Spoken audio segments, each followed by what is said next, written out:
New York থেকে যোগ দিচ্ছেন সহকর্মী এস এম সোলাইমান। সোলাইমান, ৮০তম অধিবেশনে তো বৈশ্বিক শান্তি নিয়েই মূলত আলোচনা হবে, বিশ্বের বিভিন্ন প্রান্তে সংঘাতের বিষয়ে। তো বাংলাদেশের যে বিষয়গুলো রয়েছে, রোহিঙ্গা সংকট, জলবায়ু পরিবর্তন, এ বিষয়ে কি কি থাকবে আলোচ্য সূচিতে, কোনো ধারণা পেয়েছেন কি?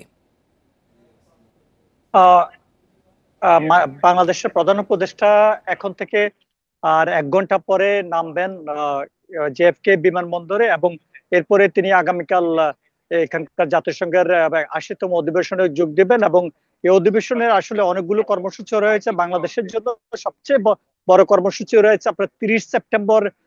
এই প্রথমবারের মতো জাতিসংঘের আন্তর্জাতিক রোহিঙ্গা ইস্যু নিয়ে একটু উচ্চ পর্যায়ে বৈঠকে অংশ নেবেন বাংলাদেশ, এবং বাংলাদেশ আশা করা হচ্ছে যে এবার বিশ্ব নেতাদের এই বৈঠকে বাংলাদেশের যে রোহিঙ্গা সংকট, রোহিঙ্গার যে রোহিঙ্গাদের প্রত্যাবাসন বিষয়ে একটি সুরাহা হবে। এবং আরেকটা বিষয় আপনাকে জানিয়ে রাখি, আগামীকাল 23 সেপ্টেম্বর এখানকার জাতিসংঘের মহাসচিব প্রথম স্বাগতিক বক্তব্য রাখবেন, এবং তারপরে মার্কিন প্রেসিডেন্ট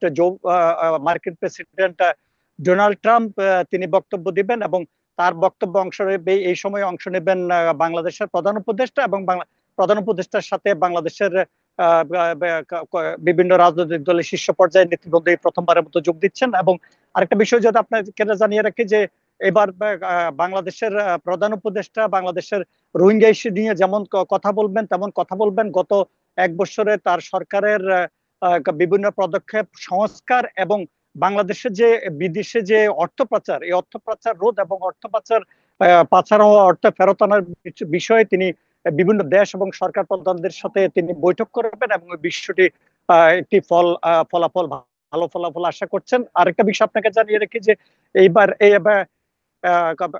বাংলাদেশের প্রধান উপদেষ্টার এবার দ্বিতীয় সফর বাংলাদেশের পক্ষ থেকে, এবং তিনি 26 সেপ্টেম্বর জাতিসংঘের অধিবেশনে বাংলাদেশের সরকার প্রধান হিসেবে বক্তব্য রাখবেন, এবং 27 সেপ্টেম্বর তিনি বাংলাদেশিদের দেয়া একটি সম্বর্ধনা অংশ নেবেন, এবং সেখানে বাংলাদেশের প্রবাসী বাংলাদেশি এবং ব্যবসায়ীরা তাকে সম্বর্ধনা দিবেন।